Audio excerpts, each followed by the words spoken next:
So welcome everybody, both those of you who are joining us in person here in Woking in England and those of you who are joining us online for the European Dhammakaya meditation that we have every Saturday night. So we have our European full moon meditation today, and I would like to start by thanking Natalie for a glowing introduction and also May for a soothing meditation exercise. So I hope everyone is feeling relaxed and comfortable, which will be perfect for the practice of meditation. But before I lead you through a short session of meditation, for those of you who never meditated before, I would like to explain that the meditation that we're working with deals with a part of ourself that we might call our attention or our awareness. So, although we call it the mind, but we don't mean our brain or our nervous system, but we mean a part of ourself that often gets pulled away from us by the busy things in our lives, the things around us. It's very good to be attentive to the things in our lives, but sometimes our awareness gets pulled away so much that it's very hard to get it back again. And meditation is one way where we can take our awareness back from all the things around us and bring it back within the space of our body instead. So meditation is any method that allows us to bring our attention back within the space of our body. And although there are different ways to practice meditation, generally they are only differentiated by the different things that they use as the lure to get the meditation awareness back within the space of the body. There is a special place inside the body which is very special, where we would really like our awareness to settle, if at all possible, and that is a little spot that you can see blinking somewhere in the area of your solar plexus or at the very center of your diaphragm. The place where if you breathe in, then the breath stops for a moment before it turns around to go back out again. So the question is, how can we get our mind to go to that place? Within the meditation technique that we favor here in this center, generally we use some sort of visualization, so we conjure up a picture in our mind, something like a picture of the sun shining, or today, as it's the full moon day, you can think of the full moon, but in this instance, you picture the moon or the sun as if it appears in the middle of your tummy, instead of being out there in the sky. For as long as you can keep your awareness with that picture inside yourself, then your mind will also stay at the center of the body. If it happens that your mind wanders away to something else, then you just bring it back again to that picture. If the picture disappears, then you can think of the picture or a different one all over again. And if the picture changes, then you just follow it in its new form. Generally, with any meditation, then we don't just jump straight in and do meditation, but we have a little bit of preparation first of all. Our exercise just now is a very good inroad into meditation, but we need to make sure for the first 5 minutes of any meditation that our body is relaxed. So generally we make sure we're comfortable, and some people like to sit cross-legged for meditation, other people like to sit on a straight back chair, but however you sit, the best way to put your hands together is with the right hand on top of the left hand and the index finger of your right hand up against the thumb of your left hand, and your hands just rest palm upwards in your lap. After that, we scan down through our body, making sure every muscle of our body is relaxed, doing what's known as a body scan. After that, we also spend 5 minutes relaxing our mind, which means generally putting aside any worries or concerns that may be lingering on our mind for the moment. You might think that during the meditation we ought to be getting rid of our thoughts, but in fact, just by wishing the thoughts away, sometimes you can get rid of 80% of the thoughts even before you start the meditation, which is always an advantage. After that, we focus at the center of our body, also known as base number 7, as long as we can, by visualizing or feeling a picture at the center of ourselves. And for anyone who has particular trouble with a lot of thoughts in the mind, then you can try ignoring the thoughts. If you pay them no attention, usually they will go away by themselves. But if the thoughts are rather stubborn and they don't seem to go away very easily, you can make use of a special mantra, which is words that you repeat silently to yourself as if you hear the sound of those words coming up from the center of your body. And in our tradition, we tend to use the words Samma Arahang, but in case you don't particularly like those words or you're more familiar with some other mantra, you can make up a mantra of your own or you can replace it with something more familiar to you. But the important thing is to have some words passing continuously through your mind. That will help to clear your mind of thoughts. So we're going to sit for meditation now for about 30 minutes. And what is special about tonight's full moon meditation is about halfway through, then we're going to get up and light the candles, which you can see in front of us today, and then go back to do our loving kindness meditation practice. Any of you who are following from home might like to find a little tea light or something that you can light. I hear they even switch on their flashlight on their phone these days. It doesn't seem quite so sacred as lighting a candle somehow, but whatever you like, or you might make sure that you can see the full moon clearly from where you're sitting for your meditation. So we're going to sit for meditation now for about a half an hour.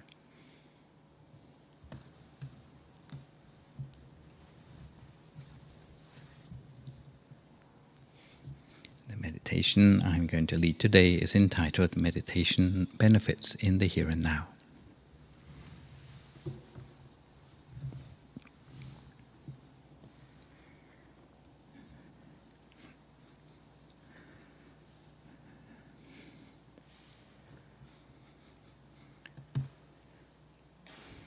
Start by finding a comfortable position for yourself in the meditation.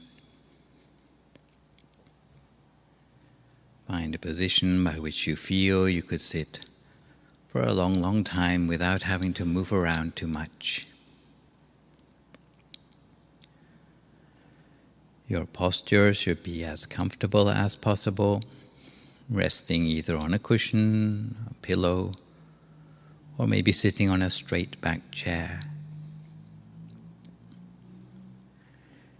If you're sitting cross-legged, then you may be able to bring your knees to the floor ideally. If not, then support your knees with blankets or towels so that you get a good, stable, tripod-like posture to be able to sit for your meditation without having to move around too much. And in this way, you can bring your spine up nice and tall to fill your spine with energy. At the same time, you can let your lower lumbar region relax to its natural shape.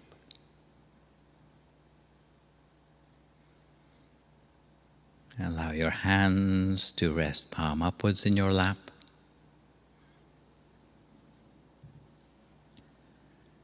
With the right hand over the left hand, and the index finger of the right hand touching against the thumb of the left hand.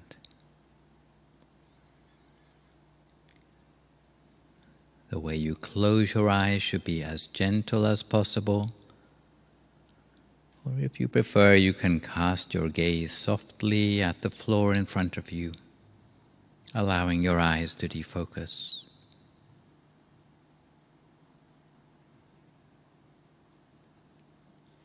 And invite a sense of softness to the face. Feel the folds in the skin of the forehead relax. Feel the space between the eyebrows soften. And make sure your eyelids are as relaxed as possible.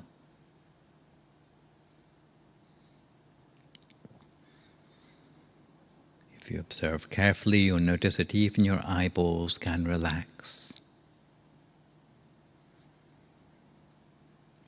And allow that sense of softness to flow down through your temples in a gentle wave. Your lips touch only lightly together as the mouth relaxes. The tongue softens within the mouth. The tip of your tongue might rest lightly on the roof of your mouth. And the jawline softens.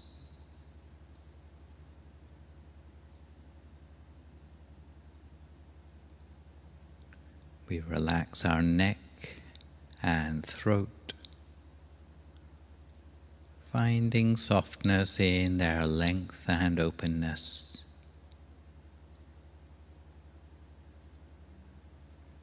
We let our shoulders relax away from our ears and let the elbows rest at the sides of the body. And you can also let your belly soften.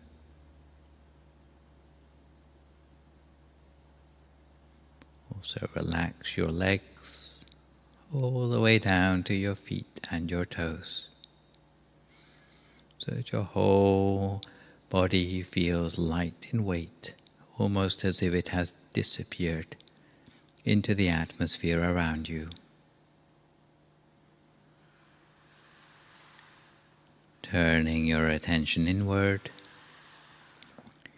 you can let your attention gently peel away from the outside world. In the same way, you can relax your state of mind, putting aside any worries or concerns in your life, as if you were alone in the world, a person with no past and no future, entirely focused in the present moment and on the task in hand. Conjuring up a sense of well-being within yourself, as if well-being were made up of tiny particles inside yourself, particles of happiness and joy that grow and spread inside you to fill the whole of your body and mind, leaving no space inside yourself for any other sort of thought.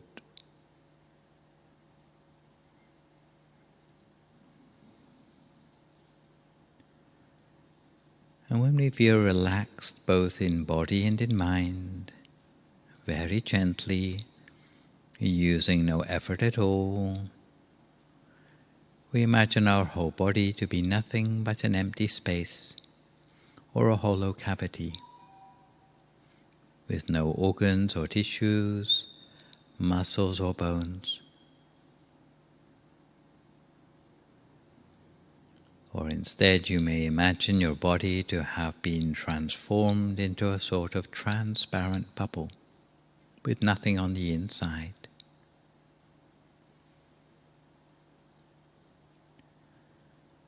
And when you're ready, again, very gently, using no effort at all,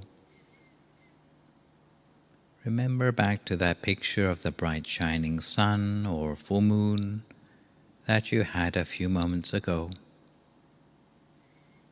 Maybe yellow or gold in color, white or red. It doesn't matter if the actual picture is not as clear as you normally see it with your eyes. Even if it's vague, accept it anyway. And there may be some people who feel the warmth of the sun but don't actually see it. Again, you can use that tactile sense of warmth as an object for your meditation. And in this case, we allow that bright picture or that feeling of warmth to make its way gently downwards inside the space of our body, almost as if we were gradually breathing it down to the deepest point of our breath, or gently swallowing the object down to the very pit of our stomach. And once Once the bright object or the sense of warmth reaches that point in our abdomen, there's no need for us to move it anywhere else anymore. We maintain it gently with a feather-light touch at the very center of ourselves. If we find our awareness wandering away onto other things, like the sounds around us, distractions around us, each time we realize, we just bring our attention back to the center of our body as before. If the inner object disappears, we can conjure up a new one. It's not a big deal. And when we're new to meditation, we'll find that our mind wanders often. But each time we bring it back, it will become a little bit easier to keep it in place the next time round. Until before long, we'll find that our awareness is spending more time centered than it is wandering.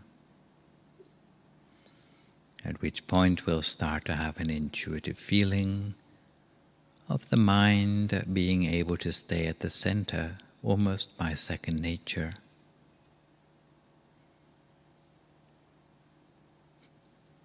And to help to create a space between yourself and your thoughts, we tap into that still, silent space. If thoughts return, we do our best to ignore them.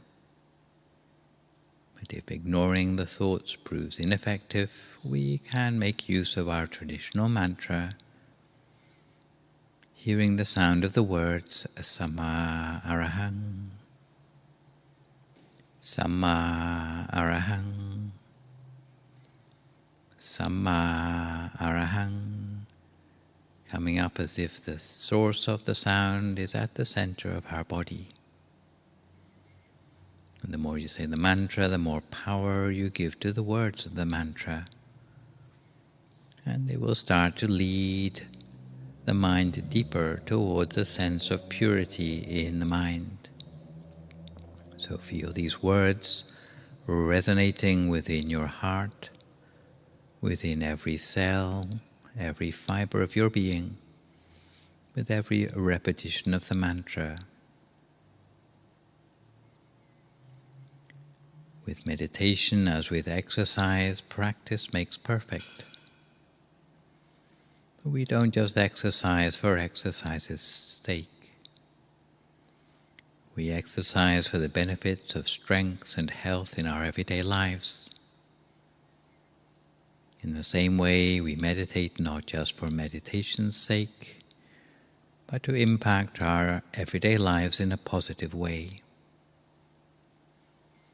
Although there are long-term esoteric conceptual goals of awakening, of nirvana, of enlightenment, these can be regarded as distant goals that you can head towards while, for the interim, focusing on the benefits to you in the here and now in your life. So what are the benefits of meditation in the here and now? Perhaps benefits that are also supported by scientific research. It can be asserted that there is no other single intervention done each day that matches the benefits to our lives of bringing the mind to the center of the body in meditation. Our daily activities never influence our well-being independent of one another. But obviously, besides keeping healthy, exercising daily, eating well, keeping up therapy, keeping a journal, or other forms of self-care, if you were to do just one thing for yourself, the most important single contribution to your well-being would be meditation at the center of the body. What meditation at the center of the body does is that it gives you the skills to detach. It allows you to see reality as it is, for what it is. It gives you the power to stand back from your thoughts as they arise, and not get trapped by them. Without meditation, it's like going through life half asleep, for want of a better expression, going through life leapfrogging from one distraction to the next. If a thought or emotion or a mood pops up and we get trapped by it, then we just react. We get angry, we get jealous, we feel attraction, or we say and do something that we may later regret. We may feel afraid, we may feel depressed, we may feel fearful of the future. At times when we're in this sort of reactive mindset, we just react based on the thoughts that we've been trapped by. And when we're trapped in those thoughts, then it's very hard to know what to do, because they become our reality. But there is an antidote, and the antidote is meditation. Bringing our focus back within the space of our body. The mind wanders, and acknowledging that, but gently and calmly turning our focus back to the center of the body. Little by little, we'll start to gain control of our mind and start to get independence from the way our thoughts affect us.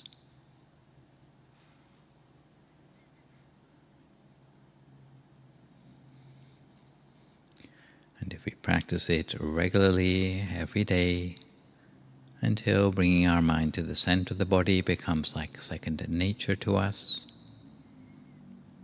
then there will be many benefits that come to us from this practice, apart from simply taking back control of our mind from our thoughts. And the benefits of meditation are so widely recognized that currently the majority of medical professionals give their backing to meditation.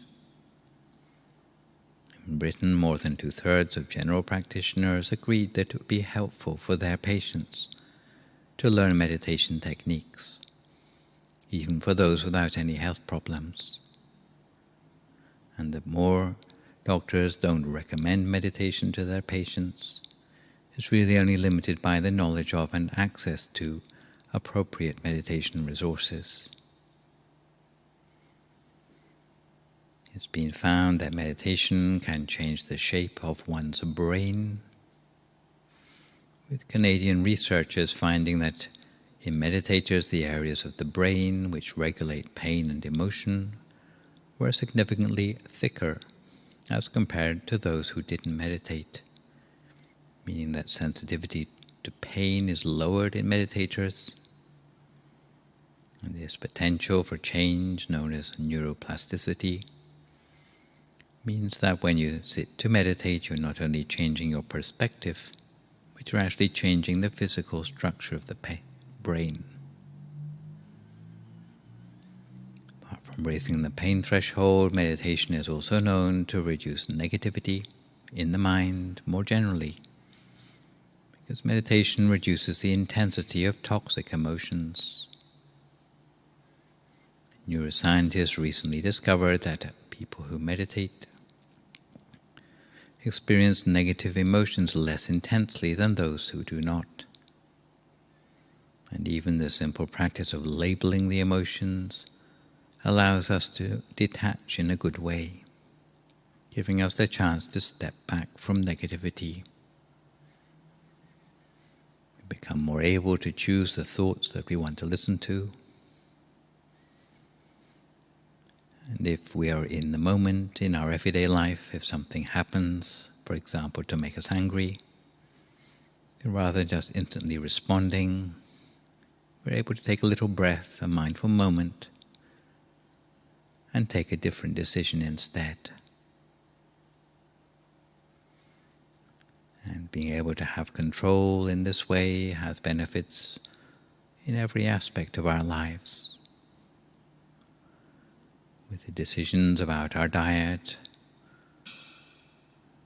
consumption of intoxicants, relationships, friends, family, work ethic, or exercise regime. We become less attached to the thoughts that just pop up randomly. And we're able to overcome moments of low motivation or boredom. Instead of listening to the thoughts that say we can't be bothered. Instead of accepting those thoughts as our reality, we realize that our reality is that we're just observing those thoughts, and those thoughts are not us. So rather than just acquiescing, we push through and do the exercise. Push through and clean the house. Push through to study or start the business. We're able to engage in more challenging conversations with our loved ones and close friends, enabling us to understand them better on a deeper level.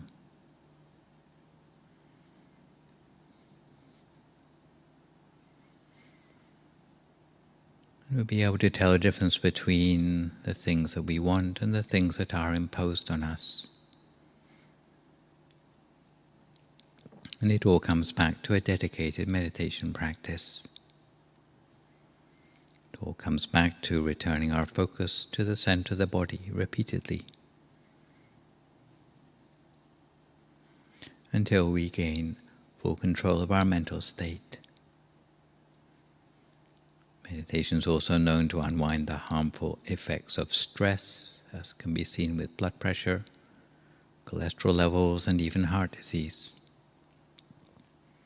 It boosts the immune system by what's known as the relaxation response. It's been shown to reduce anxiety.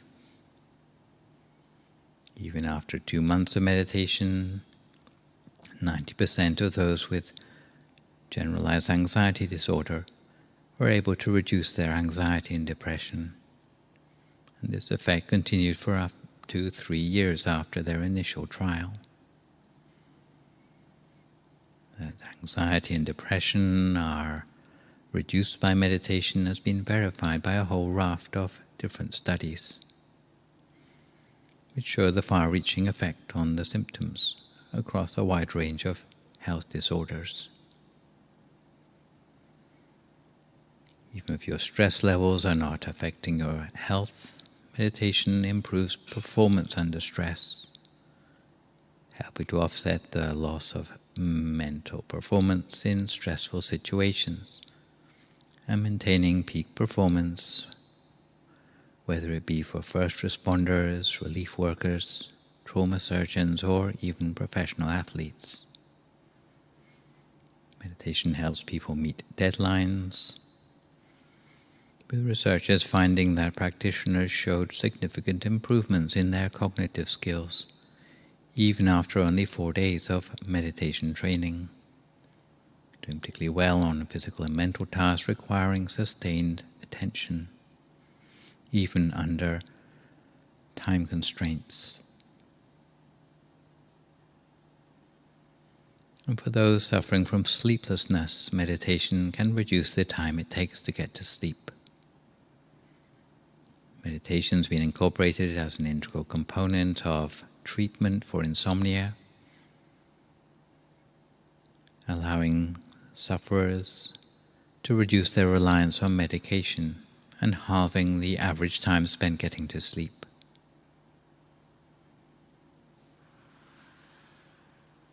So for now, we continue to cultivate our mind on track at the center of our body, bearing in mind all the ways in which meditation can reduce the negativity in the mind.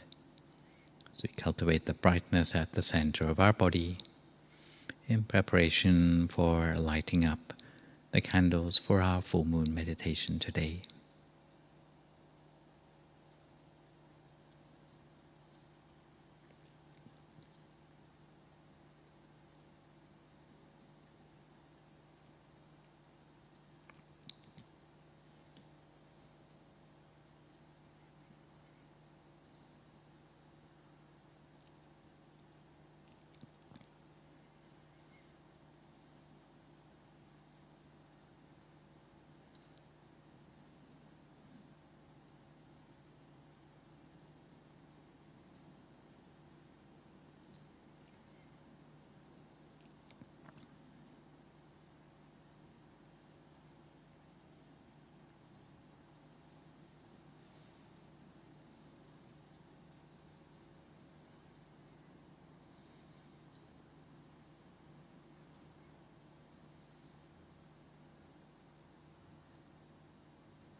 now that our peace energy and the brightness at the center of our body become unified inside ourselves,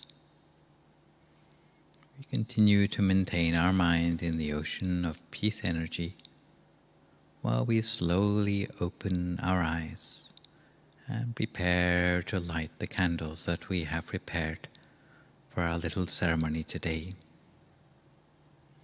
So now is the time for us to illuminate the world by lighting the little candles that we have prepared, feeling that candle light radiating warm and bright, with the candle as a symbol of our inner light, our peace energy, and our positive intention on this occasion. So at this time, if you'd like to come up and light the candles together, I think our volunteers will help to light the initial candles for us to start out.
Continue to connect with the positive feeling inside as the mind slows down,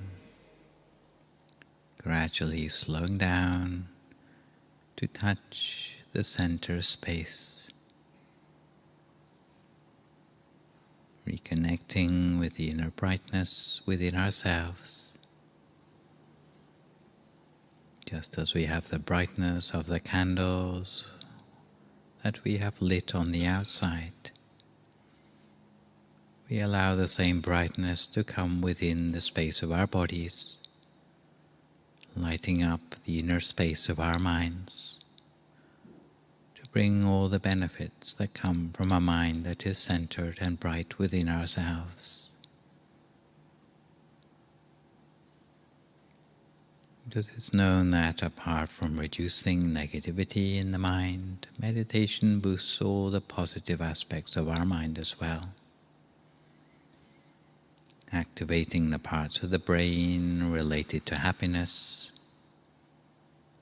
the parts of the brain associated with resilience and optimism, which become more active even in those who have only meditated for 2 months, with the corresponding increased feelings of happiness and well-being within ourselves. Meditation is known to enhance the quality of life by preventing relapse into depression.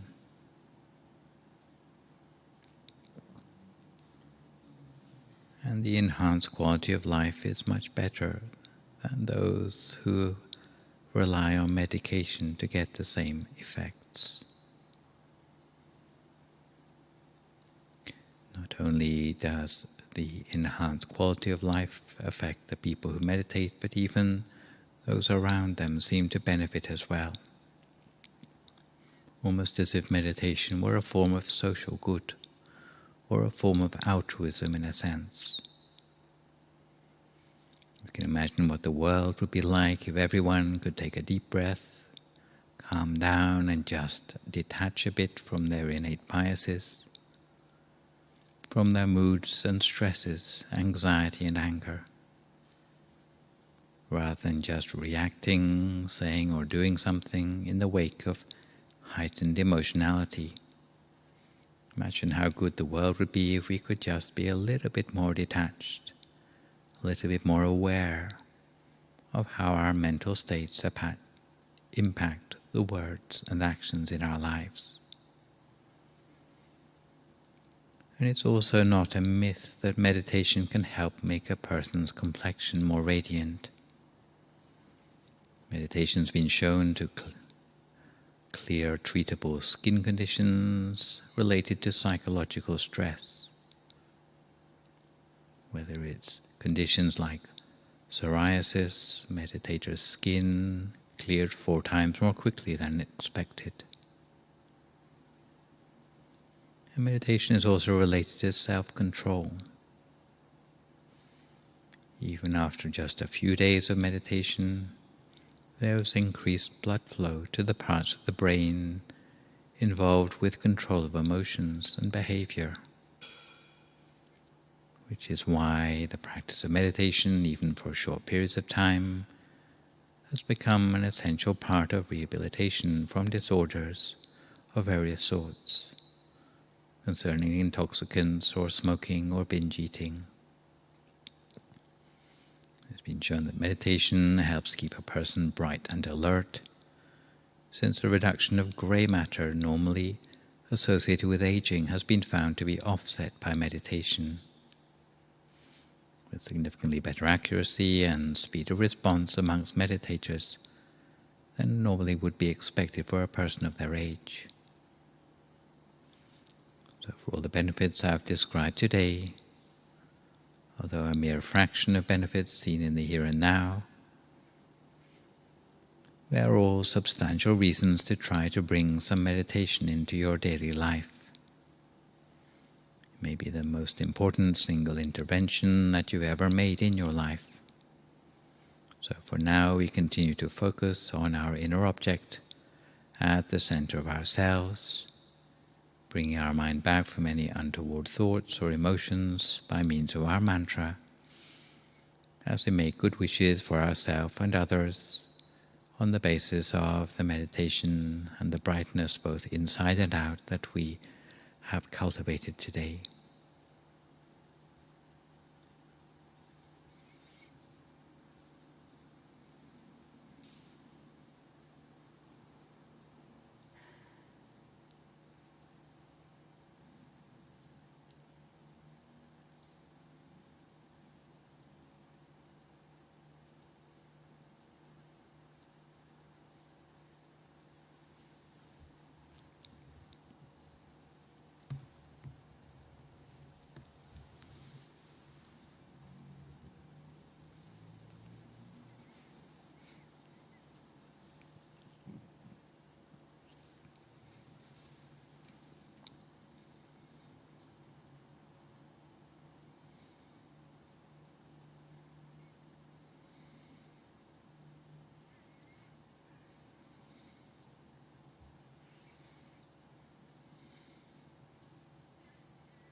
Sappe Buddha Palapata Pajek Hananchayam Palang Arahantananja Te Jena Rakam Bandami Sapaso Sapabuddha Nupavena Sapadhamma Nupavena Sapasangha Nupavena Satha Soti Bhavantu Te.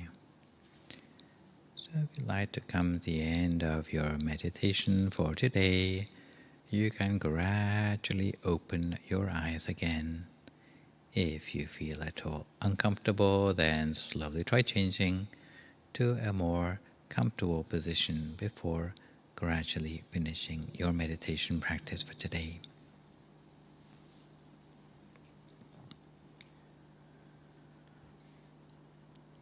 So we choose the full moon day as a special opportunity to meditate together, whether we are joining together in our centers around Europe or joining online.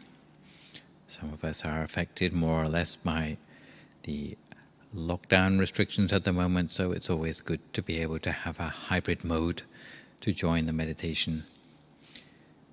And the full moon is said to be a special time because traditionally, especially in the Eastern culture, it's said or felt that there's more spiritual energy around during the full moon time as a time to join together to do something special, especially to do with meditation.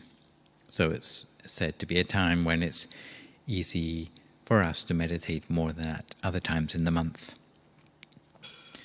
And I don't know how many of you have actually seen the full moon tonight. I think in England anyway, it's rather cloudy, but maybe around Europe it's a little bit more visible. But we do come this month to the final full moon of the year. The full moon on the December the 18th is the last full moon of the year, and be able to say goodbye to 2021 before long.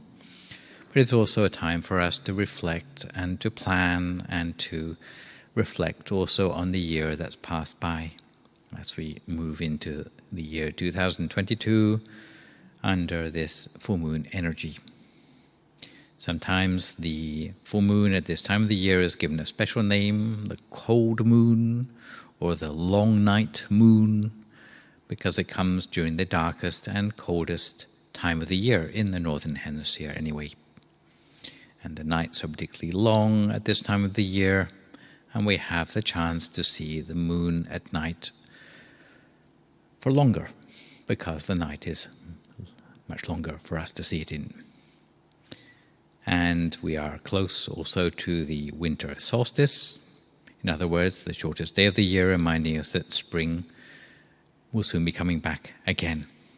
But from this point onwards, then the days will start to lengthen, allowing us to get ready for the birth of the new season. But it's also time for us to evaluate all that we have learned this year, mull it over, and integrate into it the new plans and goals for the upcoming year. And the full moon will help us to kick off exactly with this energy. So whether there are any culminations and conclusions and realizations and epiphanies which you've had during this year, then it's a time to reflect on all those things. And full moons are said to be a time to think about balance, often between opposing forces in our lives, the pressures or the circumstances. And it might be a time when we can reach towards a deeper compassion for ourselves and for others, and to dig deeper for a balance between the two. Perhaps a balance between logic and intuition, between personal truth and collective truth, and between learning and knowing, between home and family. Perhaps to reflect on how we are spending our time in our work and our family, or if we're neglecting either aspect of our lives. Because the full moons are often said to symbolize the feedback in our lives, almost like a mirror. We can learn to see more clearly into the circumstances that come up at this time of year. As for the winter solstice, cue the picture of Stonehenge. It's actually on the 21st of December. And it's a time when the Earth's axis tilts furthest from the sun, at least in the northern hemisphere. And although the length of the day differ from different parts of the world, for example, it can be 9 hours long in New York, or it can be only less than 6 hours long if you're in Finland. The actual word solstice comes from the Latin for the sun stands still. And if you're a meditator, then maybe that has a special meaning for you, that the inner sun inside us can come to a standstill at the center of our body as well. But in many cultures, the solstice was seen as a time of death and rebirth. And Stonehenge is thought to have been a way of tracking this particular time of the year where we move from darkness back into light again. And it would be a time when the Scandinavians particularly would bring in the Yule log from the hearth in order to attract the sun's warmth back in the spring months again. So it may not be something that we look forward to, the cold of this time of the year, but we can look forward to the hours and the warmth gradually increasing as we move back towards the spring equinox. But the main topic which I wanted to talk about today is looking after our well-being and possibly mental health over this festive season. It's become more and more of a topic. While everyone's having a jolly ho-ho-ho time, a lot of other people are really feeling under the weather for various reasons. So it would seem that a lot of people are talking not about celebrating Christmas these days, but surviving Christmas. Yes. And the main theme of our full moon is really looking after our subjective well-being, in spite of the possible things that come up as obstacles to that. So family harmony in the festive season, I should say, is not just about family, but there are as many 5 things which we might need to make sure that we survive at this time of the year, whether it's uncertainty or close contact with our families, some people surviving loneliness, others surviving grief, or even something as simple as surviving a lack of sleep. As for uncertainty, well, no one knows where the pandemic is going, especially with COVID numbers rising, and we're all feeling rather anxious about the weeks to come. Last year, the rug was pulled out from under us when Christmas was virtually cancelled. In the first world countries, we have things like this to worry about. We worry about things like a turkey shortage, but we ought to consider ourselves lucky that we get to worry about things like that instead of worrying about getting frostbite in a Belarusian forest somewhere. And although we are not exactly out of the woods, but we have many new experiences this year which we can look back on with nostalgia, like drive-by birthdays and booster shots, which prove fun in a strange sort of way. And we may see the value of our families more, especially if we are reduced to or limited to only 3 families being able to join up, as they are doing in Scotland at the moment. And if you are feeling not very positive about all of this, it may be because you are lacking sunlight, in which case you may be suffering from what's known as seasonal affective disorder. And you can get Amazon to deliver your SAD lamp, SAD lamp, to supplement your sunshine and maybe take a little bit more vitamin D and to get out in the fresh air where you can, because it's said that being out in the fresh air helps you to take advantage of your brain's neuroplasticity, and you get more serotonin from oxygenating your brain and more oxytocin from meeting up with friends wherever possible. Loneliness, for those of us with families, it's all well and good. We can tolerate our families or try to get on with them, but some people don't have families, and it can be a time of the year where people feel loneliness particularly acutely. You might think of the elderly, but in fact even young people. It's said that 1 in 10 adults between 25 and 34 years or age feel a lot of loneliness at this time of the year. So if it's the case that you are feeling this way inclined, then try to structure your time, think ahead, and plan what you might eat, read, and watch, and any exercise that you might do at this time of the year. Also making the effort to connect with people who you know. If you keep in contact with others, then it may help to ward off or at least manage those feelings you might have of loneliness, and to address any of the feelings which you might have. And it's worth rethinking your expectations at this time of the year, because sometimes we allow our TV watching or social media to give us so many constructs that we are always comparing ourselves with others, and this can be the cause of a lot of those negative feelings that we feel less valuable or less lovable as a result. Loneliness can be particularly acute for those who have lost a loved one in the past year, so spare a moment to think of anyone who has lost a loved one, maybe is facing Christmas this time for the first year without that loved one. It can be particularly hard for them to handle.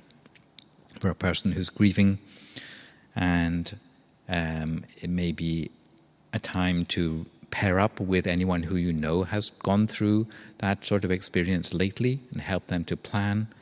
And it may be that they simply don't want to be around for Christmas, and it's easier for them to just do something completely different at this time of year, like volunteering, let's say in a soup kitchen, or going away somewhere else, sunny perhaps, in order to just have a completely different experience without the reminders coming back to them. Lack of sleep is said to be an issue at Christmas. I can't think why. Maybe waiting for Santa Claus. Yeah. But some people say that eating too much, drinking too much, you probably know what I'm going to say about alcohol and moderation generally, so I won't go into that too much. But it's said that a lot of people actually enjoy this time of the year less because they have very different sleep patterns. So that might be something which you want to keep track of for yourself in order to help you to survive at this time of the year. And as for family, well, family are great, aren't they? They help us to preserve our sense of well-being in this time of the year. And sometimes there's a lot of pressure to be the perfect family or to be have the perfect expectations. But sometimes we need to let go of that perfectionism in order to really to be present with what we actually have.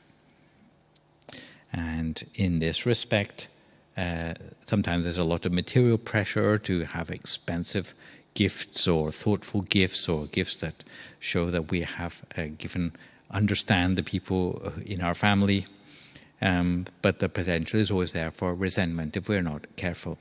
And perhaps it's useful for me to point out that really Christmas is not just about giving things to people in a material way. And within the wisdom tradition of Buddhism, there are said to be 4 things which are ways in which we can really cement the bonds of friendship with those around us. And only one of those is to do with gift giving. So that would be the generosity in this particular picture. But also the way we talk to others, the thoughtfulness of the things we say to others, expressing the real compassion through the things that we converse with other people can be very important as well, especially for people who are feeling down or lacking encouragement. Then being able to give the right words at the right time to give a person a pick-me-up when they are feeling forgotten or lonely or grieving. This can be particularly powerful. Not only that, but going out of our way to help others, maybe consider the people who are less fortunate than ourselves at the Christmas time or during the festive season, then this would be particularly effective as a way to cement those bonds of friendship. And last but not least, sometimes we don't put a great deal of emphasis on it, but sometimes just being there for a person or being available for a person doesn't actually mean that you have to do very much actively, but the fact that you are there for a person and in a sense you do what they expect of you can be very powerful, especially in these times of uncertainty when there's so much changing, but we are the constant in a person's life. Then that could be really valuable in a way that puts people's mind at rest.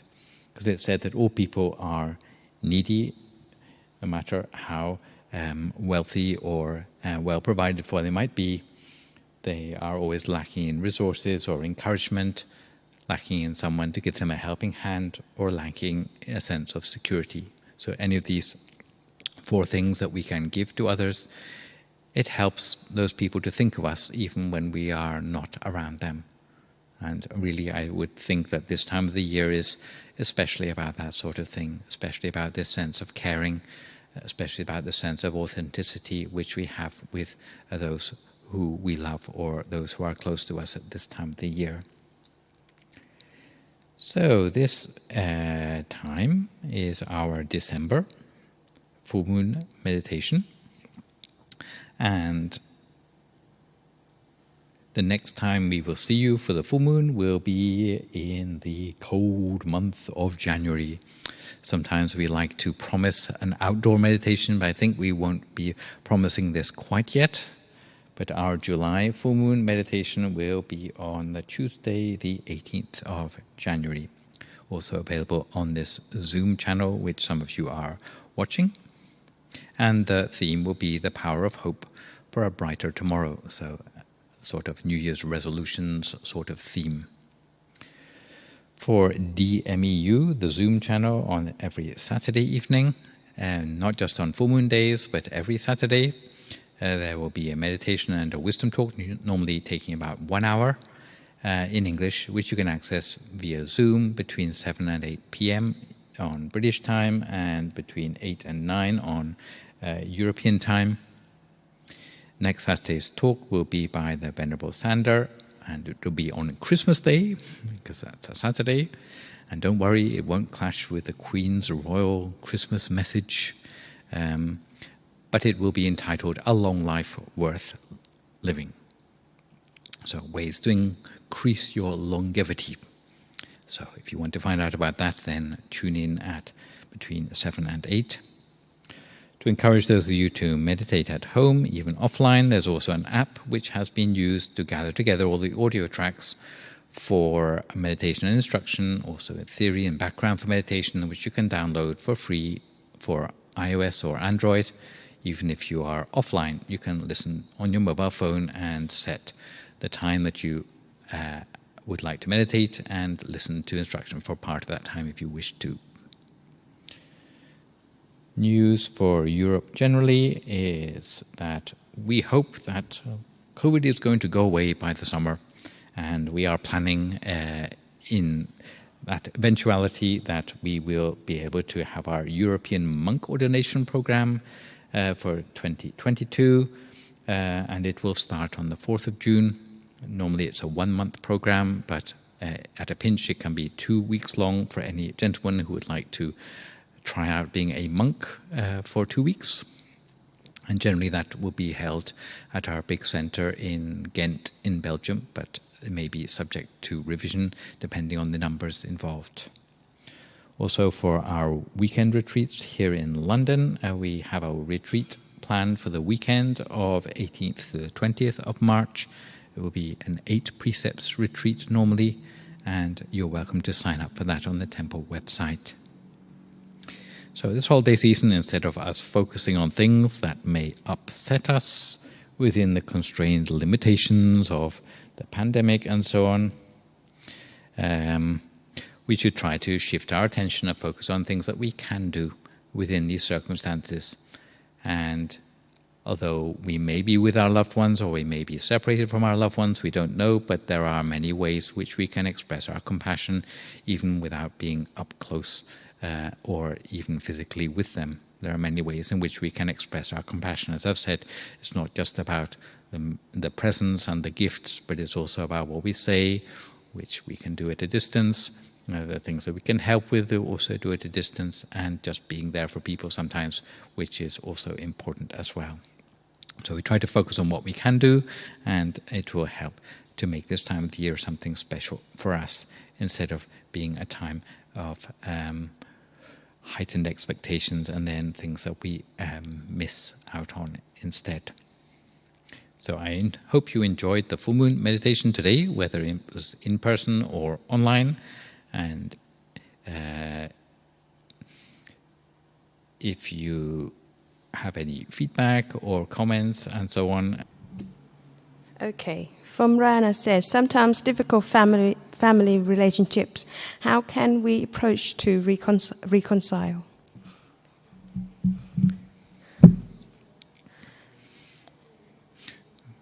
Well, I think it's important to be able to turn over a new leaf, especially if everyone accepts that the current state of affairs is not good for anybody.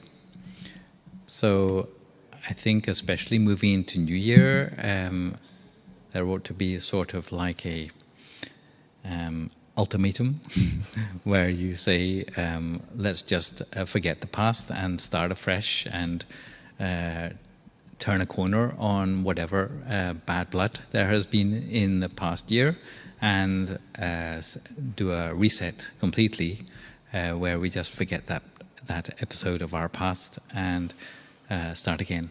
And it may be a little bit of faking it, but I think at least that gives the space in which something more positive can grow, because for as long as there is something unresolved, then there's no space for something different to emerge. So it's important to create that space, and the forgiving nature, or whether it's self-compassion or compassion for others in your household, is particularly important to allow that to flourish and to move past whatever happens to be blocking that from happening in the year up until now. So maybe New Year is a good opportunity to have that agreement for the whole family to do a reset on the whole of the family relations aspect. Yeah. Satu Chakalumpi. So I hope Rana can hear that. So yeah, just put everything behind and start again and try, and if it's failed, start again. So yeah. I think, holiday season is the best time to Yes, don't give reconcile. up on your family. Okay. So, one more question, I believe.